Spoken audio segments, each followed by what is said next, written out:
Bonjour les amis. Je ne sais pas comment c'est pour vous, mais des fois je trouve que le temps va si lentement ces jours-ci. Une journée est pareille à l'autre. Mais l'univers continue et puis le temps avance. On est là au début mai. Et puis, que ça fait du bien, n'est-ce pas? Le soleil, les belles températures. Ça nous donne tellement envie d'aller dehors puis de marcher 2 mètres à part, 2 mètres à part. Là. Il faut continuer à être prudent, surtout prudent pour les autres. Mais, vous savez, dans l'Église catholique, dans notre foi, notre dévotion, spiritualité catholique, le mois de mai, c'est plus que simplement le printemps. De fait, c'est le mois de Marie. Et de longues traditions. Pendant le mois de mai, on avait l'effort de se retourner encore plus pleinement vers Marie. Donc, on récitait le chapelet ensemble, peut-être ce mois-là, ensemble en famille. À l'église, il y avait des dévotions particulières, il y avait le couronnement de la statue de Marie, il y avait toutes sortes d'éléments, et on trouve ça dans de nombreuses cultures. Si on va chez les Filipinos, les Hispaniques, les Espagnols, de grandes dévotions mariales.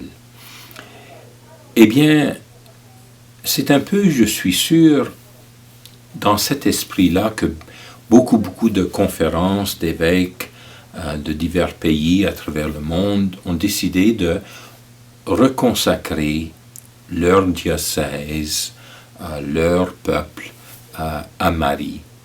Et ici, au Canada, on va le faire. De fait, pour les États-Unis et le Canada, le 1er mai, alors, nous, comme évêques, et PARC, donc les évêques ukrainiens catholiques, nous sommes demandés par la conférence de reconsacrer notre diocèse à Marie et d'inviter nos prêtres à reconsacrer leur paroisse, leurs fidèles à Marie.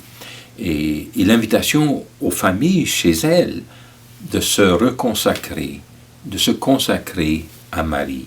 Maintenant, je dis consacrer, reconsacrer, c'est parce que c'est un geste qu'on peut faire à tout moment. Mais des fois, il y a des contextes particuliers où ça a vraiment du bon sens. De fait, il y a 3 ans, en 2017, nous avons consacré le Canada à Marie lors du 150e du Canada. Or, maintenant, dans ce contexte de COVID, nous sommes invités à le faire de nouveau. Consacrer un pays, une famille, le monde à Marie, qu'est-ce que ça veut dire? Eh bien, c'est dans le concept, mais plutôt la réalité de la communion des saints. Marie fait partie de cette communion des saints.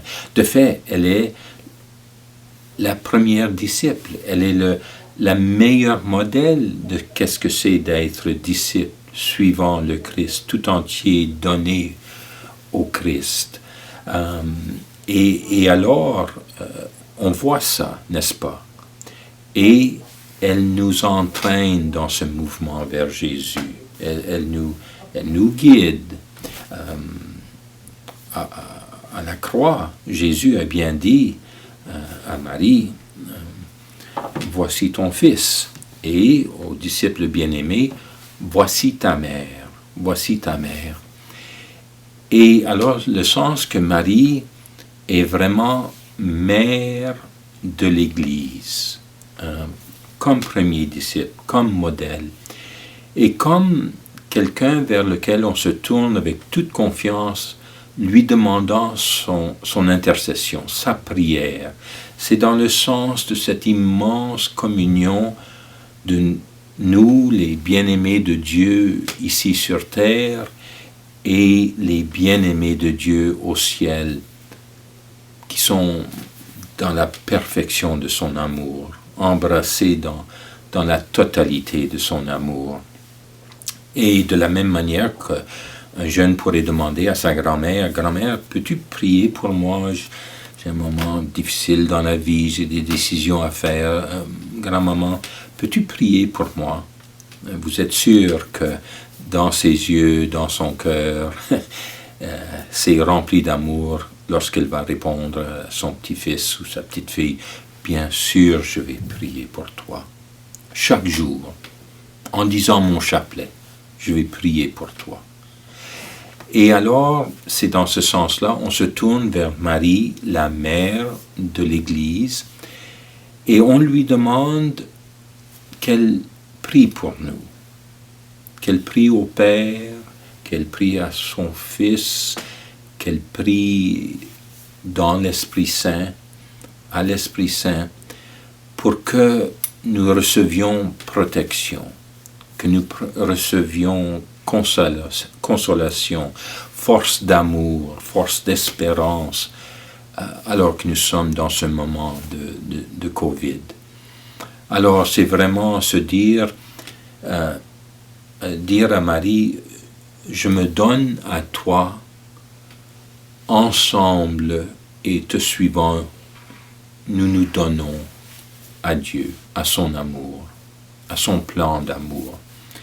Et alors c'est vraiment ça une consécration. C'est un peu comme un développement des promesses baptismales. Les promesses baptismales, on s'engage à être en relation totalement donnée, totalement consacrée au Père, Fils et Esprit Saint. En se consacrant à Marie, on se donne à Marie dans son mouvement de cœur, mouvement de tout son être vers Jésus. Alors c'est ça que nous allons faire ce vendredi en particulier, mais pendant tout le mois de mai. Mais ce vendredi particulier, il y aura une messe à 7h30, diffusée en direct, encore de Saint-Martyr, en français, où à l'intérieur de la messe, je vais consacrer notre diocèse à Marie, à sa protection, à sa prière, à son amour. Et j'invite tous les prêtres dans leur paroisse, avec leur messe privée, à l'intérieur de leur messe privée ce jour-là, de consacrer leur paroisse, les fidèles, à Marie. Et j'invite toutes les familles, plutôt confinées chez nous, famille par famille, à le faire chez vous. Il y a des instruments de prière qui nous ont été envoyés, ils sont sur le site web et que vous pouvez utiliser en famille. Mais ici, dans le diocèse, à 7h30, c'est moi qui va présider la messe en français et Father Kevin Bettens de la paroisse Mary, Mother of the Church, qui va présider à la messe en anglais. Alors lui va consacrer à l'intérieur de la messe en anglais, au même temps, 7h30, le diocèse à Marie, en mon nom, bien sûr, au nom de nous tous. Alors je vous invite vraiment à vous tourner vers Marie, aller sur les différents bons sites catholiques et enrichissez-vous de la spiritualité, de la dévotion, de l'histoire, de comment l'Église, à travers les siècles, s'est tournée vers Marie. Rentrez dans cette communion des saints et où vraiment en ce temps-ci, on a besoin des prières de tout le monde, des prières qui nous supportent. Alors je vous invite à bien vivre ce mois de mai comme le mois de Marie. Merci bien.